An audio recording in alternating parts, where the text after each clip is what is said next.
warahmatullahi wabarakatuh. Nah, selamat pagi anak-anak Ibu.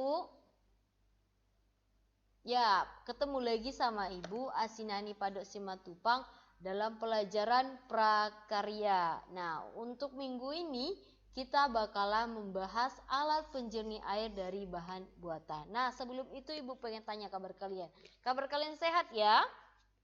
Nah, Ibu harap kabar kalian itu sehat walafiat agar pembelajaran ini berjalan dengan lancar. Nah, mari kita bahas untuk pembelajaran untuk hari ini. Alat penjernih air dari bahan buatan itu tujuannya sama seperti alat penjernih air dari bahan alami, sama-sama untuk mendapatkan air bersih. Pengolahan penjernih air bahan buatan tetap dilakukan secara fisika melalui beberapa tahapan, yaitu penyaringan, pengendapan, dan penyerapan menggunakan bahan buatan manusia seperti bahan kimia.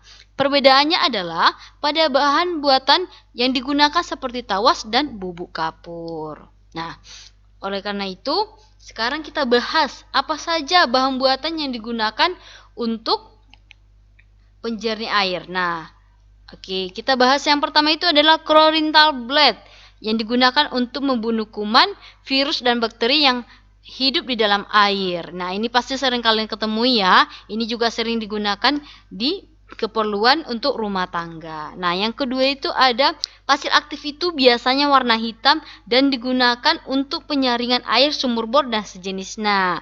Nah, yang bagi punya sumur bor di rumah, nah ini nih digunakannya nih pasir aktif ini. Digunakannya untuk membersihkan air yang ada di sumur bor itu. Yang ketiga itu ada resin softener yang berguna untuk menurunkan kandungan kapur di dalam air. Nah, selanjutnya itu resin cation biasanya digunakan untuk industri air minum. Pasir zeolit yang berfungsi untuk penyaringan air dan mampu menahan oksigen di dalam air. Ya, pasir zeolit ini sangat berfungsi ya untuk penyaringan air. Nah, selanjutnya itu ada pasir mangan berwarna merah digunakan untuk menurunkan kadar zat besi atau logam berat yang ada di dalam air.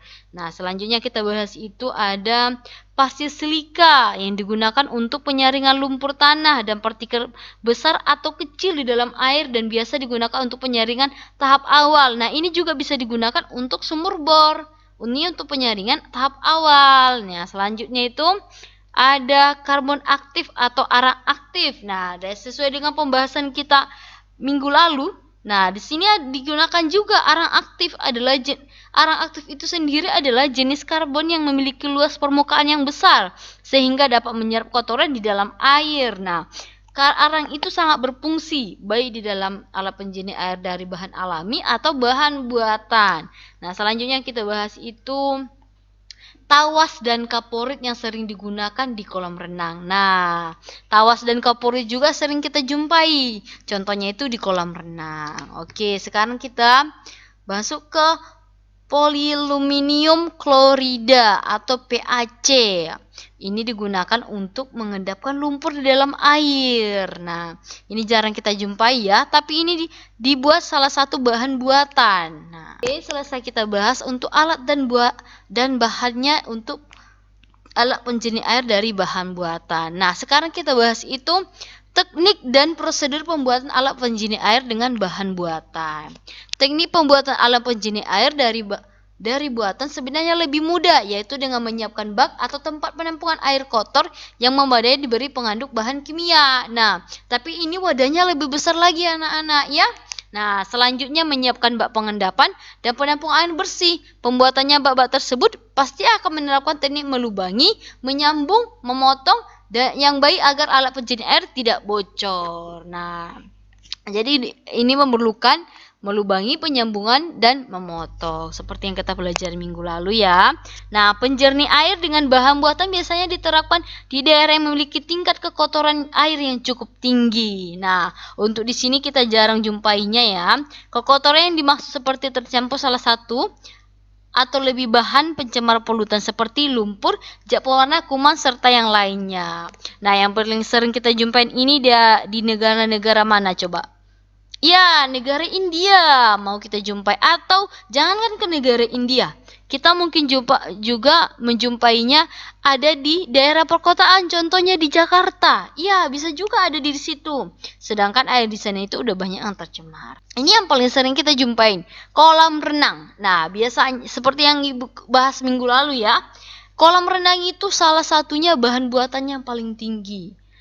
Ya, kalau kalian mandi di kolam renang pasti tuh mata perih, tangan atau kulit-kulit kering, bau lah. Nah, karena udah beberapa campuran dari bahan buatan penyaringan air. Contohnya itu kaporit ataupun tawas. Oke ya. Nah, tawas dan batu gamping berfungsi untuk mengendapkan kotoran yang ada di dalam air. Nah, tetapi tidak membunuh kuman atau zat kimia lainnya. Kaporit berfungsi untuk membunuh kuman, virus, bakteri di dalam air, tetapi tidak dapat mengendapkan kotoran. Nah, tawas dan batu tadi dapat mengendapkan, sedangkan kaporit tidak. Tapi kaporit dapat menghilangkan virus dan kuman ataupun bakteri. Arang tempurung atau arang batok kelapa berfungsi untuk menghilangkan bau, rasa yang tidak enak dan menjernihkan air. Seperti yang kita bahas minggu lalu ya. Arang tempurung itu untuk menghilangkan bau, rasa yang tidak enak. Bahan buatan lainnya yang juga dapat digunakan contohnya filter ultraviolet dan keramik ya. Oke. Seperti ini contoh drum pengendapan dan drum penyaringan. Nah, drum pengendapan itu berisi air yang dijernihkan di dalam campuran bahan-bahan kimia antara lain tawas, bubuk kapur, kaporit yang sudah diaduk sehingga akan timbul endapan. Iya. Nah, di bawah ini nanti ada pengendapannya.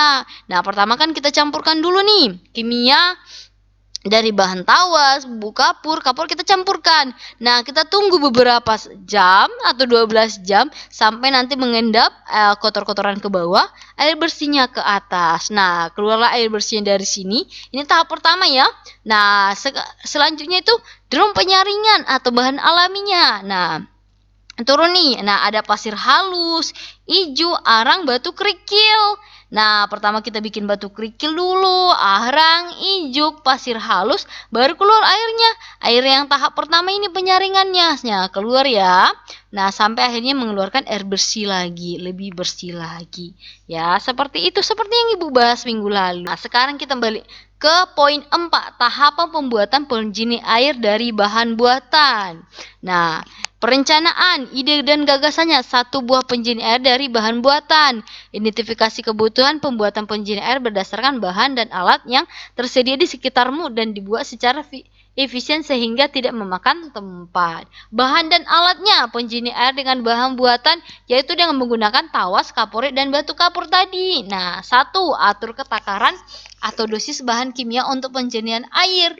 Tidak berlebihan, misalnya untuk ukuran bak mandi cukup dengan 1 sendok teh PAC.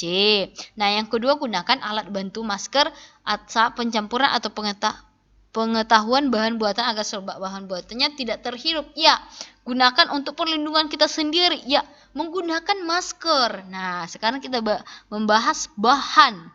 Bahan penjernih air yang digunakan sama seperti penjernih air dengan bahan alami, yaitu potongan bata, ijo, arang tempurung kelapa, pasir, kerikil, tetapi ditambah bahan buat seperti tawas, kaporit, ataupun batu kapur. Alat yang diperlukan itu buah drum plastik kapasitas 100 liter. Nah, ini buah drum ini ukuran besar ya, agar pengendapannya karena lama jadi menggunakan banyak air agar menghasilkan lebih banyak air yang bersih.